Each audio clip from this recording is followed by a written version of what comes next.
देशातील करोडो कर्मचारी आणि पेन्शनधारक दरवर्षी जानेवारीच्या किस्तबरोबर मार्च महिन्याच्या शेवटच्या आठवड्यामध्ये DA/DR संदर्भात म्हणजेच 3 महिन्याचा जो DA/DR आहे या संदर्भात महागाई भत्त्या संदर्भात घोषणा केली जाते, डिक्लेरेशन दिलं जातं आणि एप्रिल महिन्याच्या पहिल्या आठवड्यात फर्स्ट वीक मध्ये हा DA/DR सेंट्रल गव्हर्नमेंटच्या कर्मचारी आणि पेन्शनधारकांच्या खात्यामध्ये जमा केला जातो।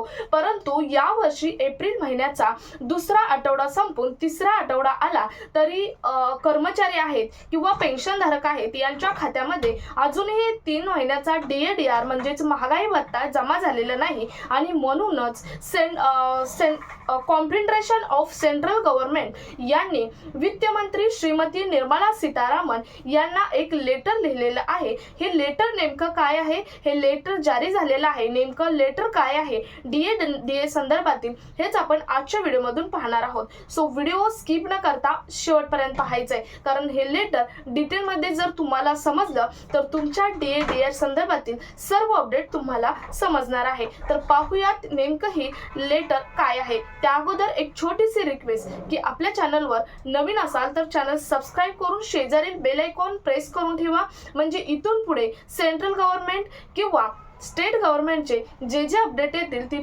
सगळ्यात पहिल्यांदा तुमच्यापर्यंत नोटिफिकेशन येत राहील। तर नमस्कार, मी पूनम आणि तुम्ही पाहत आहात पुन्हा एक नवीन अपडेट। तर बघा, करोडो कर्मचाऱ्यांसाठी डिअरनेस अलाउन्स आणि डिअरनेस एरियर म्हणजेच महागाई भत्ता दरवर्षी जानेवारी महिन्यात मिळणाऱ्या किस्त जी की मार्च महिन्याच्या शेवटच्या आठवड्यामध्ये डिक्लेरेशन दिलं जातं आणि एप्रिल महिन्याच्या फर्स्ट आठवड्यामध्ये म्हणजेच फर्स्ट वीक मध्ये त्याची रक्कम आहे ती जमा केली जाते। मग मिनिमम 5,000 ते जास्तीत जास्त मॅक्झिमम 20,000 पर्यंत ही रक्कम असते। या संदर्भात कॉन्फेडरेशन ऑफ सेंट्रल गव्हर्नमेंट यांनी फायनान्स मिनिस्ट्री श्रीमती निर्मला सीतारामन यांना एक लेटर लिहिलेलं आहे। नेमकं लेटर इंग्लिश मधून आहे, मी बाजूला पेस्ट करत आहे, ते सुद्धा तुम्ही रिव्ह्यू करू शकता, परंतु मराठीमधून तुम्हाला हे लेटर मी पूर्णपणे एक्सप्लेन हे करणार आहे। तर बघा, निर्मला सीतारामन यांना हे लेटर लिहिलेलं आहे।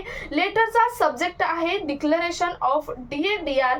यांनी म्हटले आहे की म्हणजे लेटरमध्ये म्हटले आहे, हे लेटर कोणी लिहिलं पुढे जाऊन आपण पाहणारच आहोत। यांनी म्हटले आहे की arrears of 3 months paid in a first week of every year, म्हणजे 3 महिन्याचा जो एरियर असतो DA/DR असतो तो दरवर्षी एप्रिल महिन्याच्या पहिल्या आठवड्यामध्ये दिला जातो, जमा केला जातो। म्हणजे मार्च महिन्याच्या लास्ट वीक मध्ये याची घोषणा म्हणजेच डिक्लेरेशन केलं जातं।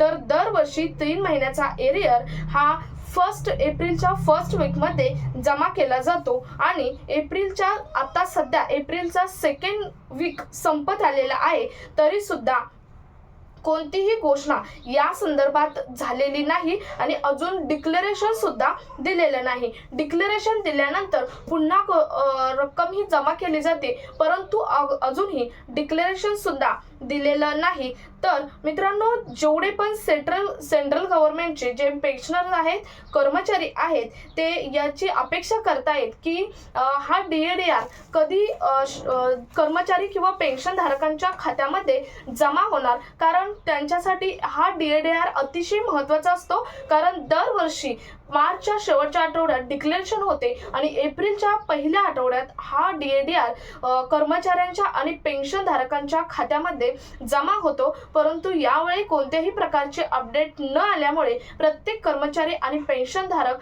हा नाराज असलेला दिसून येत आहे।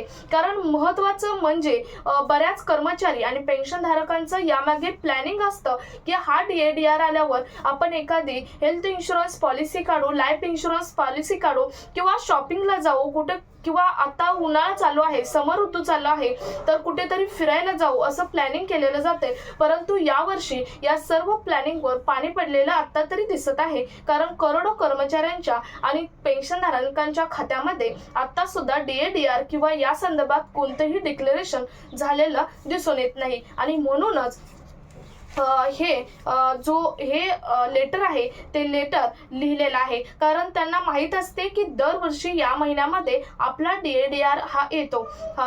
तर हे लेटर लिहिलेलं आहे श्री S.B.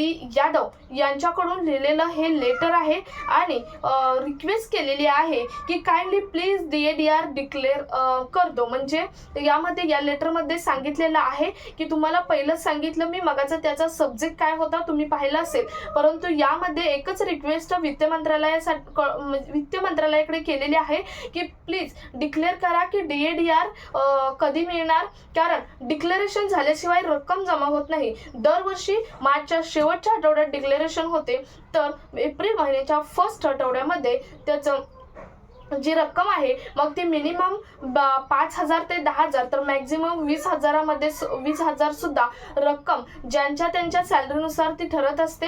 रक्कम कर्मचारी आणि पेन्शनधारकांच्या खात्यामध्ये जमाही होत असते. त्यामुळे प्रत्येक कर्मचारी आणि पेन्शनधारक याच DADRच्या अपेक्षित आहे, परंतु सरकारकडून याची कोणतीही अपडेट न आल्यामुळे हे लेटर हे श्री S.B. यादव यांना लिहावं लागलं. म्हणजेच confederation of central government employ and workers new Delhi यांच्याकडून हे वित्त मंत्रालयाला लिहिलेलं अतिशय महत्त्वाचं लेटर आहे. आपल्या चॅनलच्या माध्यमातून प्रत्येक सेंट्रल गव्हर्नमेंट स्टेट गव्हर्नमेंटचे जे कर्मचारी आणि पेन्शनर्स आहेत यांच्यासाठी प्रत्येक अपडेट हे नेहमीच दिलं जातं. मग ते पॉझिटिव्ह असो किंवा निगेटिव्ह असो, प्रत्येक जारी झालेलं लेटर किंवा प्रत्येक जे अपडेट आहे ते तुमच्यापर्यंत पोहोचवण्याचं काम हे आपल्या चॅनलच्या माध्यमातून केलं जातं. परंतु बऱ्याच कर्मचारी आणि पेन्शनर्सचे अशा कमेंट्स येतात की फक्त अपडेट देता, गुड न्यूज कधी सांगणार, ह्या अपडेट आम्हाला बडबड ऐकायची नाही असं म्हटलं जातं. तुम्ही ऐकू नका, परंतु ज्यांना अपडेट घ्यायचे आहे त्यांना घेऊ द्यात, कारण आपण खोटी गुड न्यूज देणार नाही. कारण खोटी बरेच सोशल मीडियाच्या माध्यमातून तुम्हाला सांगितलं जातं की DADR कधी जमा होणार याची तारीख फिक्स झालेली आहे, पेन्शन कधी मिळणार तारीख फिक्स झालेली आहे, परंतु तारीख फिक्स झाली त्याचं एक प्रॉपर ऑफिशियल नोटिफिकेशन येतं. तुम्हाला कधी नोटिफिकेशन दाखवलं जातं का याचा सुद्धा तुम्ही ज्या सोशल मीडियाच्या माध्यमातून तुम्ही पाहत आहात त्याचा विचार करा. त्यामुळे आपल्या चॅनलच्या माध्यमातून जे खरं आहे ते अपडेट तुमच्यापर्यंत पोहोचवण्याचं काम हे केलं जातं. त्यामुळे चॅनल नवीन असाल तर चॅनलला आत्ताच सबस्क्राईब करून ठेवा, कारण पुढील जे नोटिफिकेशन आहे कोणतेही असो, DADR संदर्भातील असो, EPS 95 पेन्शनधारकांसंदर्भातील असो किंवा कोणत्याही कर्मचाऱ्यांसंदर्भातील कोणतंही गव्हर्नमेंटचं अपडेट असो, ते आपल्या चॅनलवर सर्वात पहिल्यांदा तुम्हाला मिळणार आहे. मग ते कोणतंही लेटर जारी केलेलं असो. त्यामुळे हा व्हिडिओ जास्तीत जास्त कर्मचारी आणि पेन्शनधारकांपर्यंत, सेंट्रल गव्हर्नमेंटच्या पेन्शनधारकांपर्यंत शेअर करा, कारण आता एप्रिल महिन्याचा दुसरा आठवडा आलेला आहे तरी सुद्धा यावेळी गव्हर्नमेंटकडून असं का झालेलं आहे हे माहीत नाही, परंतु हे लेटर दिलेलं आहे याचा रिप्लाय सुद्धा गव्हर्नमेंटकडून लवकरच दिला जाईल. त्यावेळी आपल्या चॅनलवर तो रिप्लाय नक्की पोस्ट केला जाईल. नेमका ह्या लेटरचा रिप्लाय काय असणार आहे, कारण हे लेटर पाठवण्याच्या मागे एकच उद्देश आहे की दुसरा आठवड्याची वाट सुद्धा एम्प्लॉईज आणि पेन्शनर्सने बघितलेली आहे आणि मगच हे लेटर गव्हर्नमेंटला दिलेलं आहे. त्यामुळे गव्हर्नमेंटनं ही रिप्लाय देणं हे तितकंच महत्त्वाचं आहे. तो रिप्लाय आपल्या चॅनलवर पोस्ट केला जाईल. हा व्हिडिओ जास्तीत जास्त ठिकाणी शेअर करा. भेटूया पुढच्या एका नवीन अपडेट सोबत. तोपर्यंत धन्यवाद.